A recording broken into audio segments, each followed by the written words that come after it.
First నేను ఒక steel గిన్నె తీసుకున్నా, అందులో పాస్తా వేసాను. కొన్ని వాటర్ కూడా పోసేసుకుందాం, ఎందుకంటే ఫస్ట్ పాస్తాని ఉడకబెట్టుకోవాలి కాబట్టి.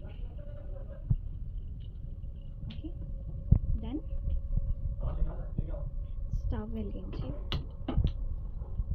పాస్తా అక్కడ పెట్టాను. Okay, done. ఇప్పుడు తొందర ఉడికిపోవాలి అని చెప్పేసి ఉప్పు వేసుకున్నాం. చాలు. ఆ లోపు మీరు ఏం చేస్తారంటే ఆనియన్, మిర్చి, టమాటో కట్ చేసుకోండి. ఎందుకంటే ప్రస్తుతానికి నా దగ్గర ఇవే ఉన్నాయి, బయటికి ఇప్పుడు ఎవరు లేరు ఇంట్లో వెళ్ళడానికి కూడా. సో ఇవిటితోనే నేను పాస్తా చేస్తున్నాను అనమాట. సో ఒక 15 మినిట్స్ అయితే పడుతుంది అనమాట మనకి పాస్తా ఉడకడానికి. మనకి పాస్తా ఏమంటారు సాఫ్ట్గా ఉడికేంత వరకు మనం పాస్తా పెట్టాలి పొయ్యి మీద. అప్పటి వరకు మనం ఏమన్నా మాట్లాడుకుందాము అంటే ఏం మాట్లాడుకుందాం ఇంత సడన్గా అంటే ఏం లేదు. ఇషాని కనిపించట్లేదు అని అనుకుంటారా? ఇషాని నన్ను వదిలిపెట్టి బయటికి వెళ్ళిపోయింది తన వాళ్ళ డాడీతోని. సో నేను ఒక్కదాన్నే ఉన్నా, టైం పాస్ అవ్వట్లేదు ఎలా అని చెప్పేసి ఇంకా వీడియో స్క్రోల్ చేస్తుంటే నాకు పాస్తా వీడియో కనిపించింది. కోర్స్ ప్రెగ్నెన్సీలో ఉన్నప్పుడు ఏదైనా చూడంగానే వెంటనే వెళ్ళి తినేయాలి అనిపిస్తుంది కదా. సో నాకు కూడా పాస్తా చూడంగానే వెంటనే వెళ్ళి తినేయాలనిపించింది, అందుకని. సో మన పాస్తా అయితే ఉడికిపోయిందనమాట. చూడండి మనకి ఉడికిందా లేదా అనేది మీరు దాన్ని ప్రెస్ చేసి కూడా చూడొచ్చు, లేకపోతే తినైనా చూడొచ్చు పాస్తా. నేను బంద్ చేస్తున్నా. ఇప్పుడు ఈ వాటర్ వంపుకొని ఇది వేరే గిన్నెలోకి తీసుకుందాం అనమాట. ఇప్పుడు ఫస్ట్ ఒక 2 స్పూన్స్ ఆఫ్ ఆయిల్ పోసేద్దాం. పోసేసిన తర్వాత తగినంత జీలకర్ర ఆవాలు, అది ఆప్షనల్, ఇంకా మీ ఇష్టం. దాని తర్వాత ఆనియన్, మిర్చి వేసి కలుపుతున్నాం. సో తొందరగా ఉడకాలి అంటే మనకి చిన్న చిట్క కొంచెం ఉప్పు.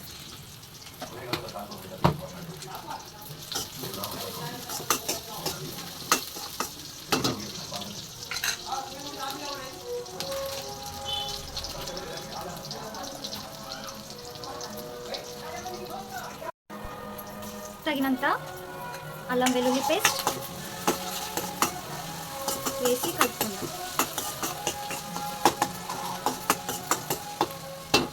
మనకి ఆనియన్ బ్రౌనిష్ కలర్ వచ్చేంత వరకు వెయిట్ చేయాలి అన్నమాట. ఇప్పుడు సో ఇప్పుడు టమాటా, నేను 3 టమాటోస్ తీసుకున్నాను, ఎందుకంటే నా దగ్గర టమాటో సాస్ లేదు. సో నేను అందుకే 3 టమాటోస్ అయితే తీసుకున్నాను.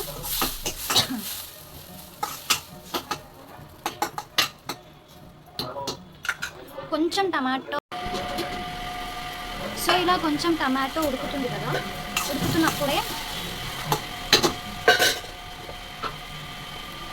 నా దగ్గర చిల్లీ సాస్ లేదు కాబట్టి నేను 3 స్పూన్స్ ఆఫ్ కారం వేస్తున్నా.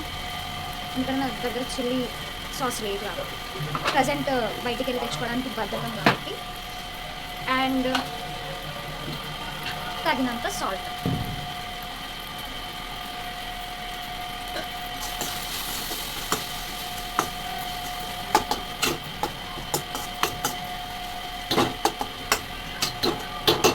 కొంచెం dhania powder for taste, Swastik dhania powder taste కోసం అన్నమాట. సో ఇప్పుడే మనం కారం వేసాం కాబట్టి కారం కొంచెం మగ్గాలి కాబట్టి ఒక 5 మినిట్స్ మనం మూత పెట్టేసుకున్నాం. సో మనకి టమాటో ఇప్పుడు చాలా బాగా మగ్గిపోయింది.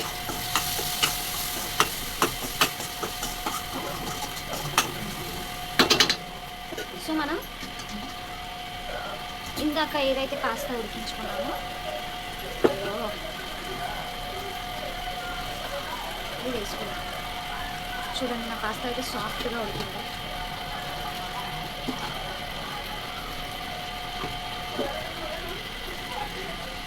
దీన్ని మిక్స్ చేసుకున్నాం. ఇప్పుడు బాగా మిక్స్ చేసుకున్నాం. స్టవ్ అయితే ఆఫ్ చేశాను. నా స్టైల్లో వేడి వేడి టమాటో పాస్తా అయితే రెడీ అయిపోయింది. సో ఇప్పుడు పాస్తా అయితే మేము టేస్ట్ చేద్దాం. మీరైతే సాస్ వేసుకోండి, ఎందుకంటే సాస్ వేస్తే ఇంకా బాగుంటుంది కాబట్టి. నా దగ్గర ప్రజెంట్ నేను బయటికి వెళ్ళలేను కాబట్టి ఇలా ఎమ్మి టమాటో పాస్తా. వావ్, చూస్తుంటేనే నోరు ఊరిపోతుంది కదా, ఎందుకంటే తినాలనిపించింది కదా అందుకే. నా వేడి వేడి ఎమ్మి ఎమ్మి టమాటో పాస్తా అయితే రెడీ అయిపోయింది. నేను ఇప్పుడు టేస్ట్ చూసి మీకు ఎలా ఉందో చెప్తాను.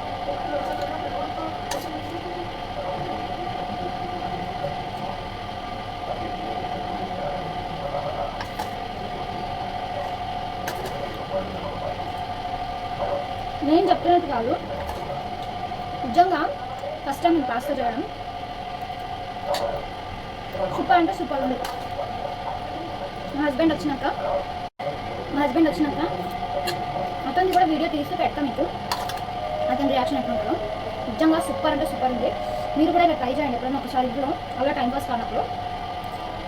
అండ్ నా ఛానల్ని సబ్స్క్రైబ్ చేయకుండా అయితే ఉండకండి, ఖచ్చితంగా సబ్స్క్రైబ్ చేసుకోండి. పక్కన నా బెల్ ఐకాన్ని టంగ మనం కొట్టిరనుకో నేను ఏ వీడియో చేసినా మీకు నోటిఫికేషన్ ద్వారా వచ్చేస్తుంది అనమాట. So please do subscribe to my channel princess Ishani 12. Bye bye, see you, love you all, you.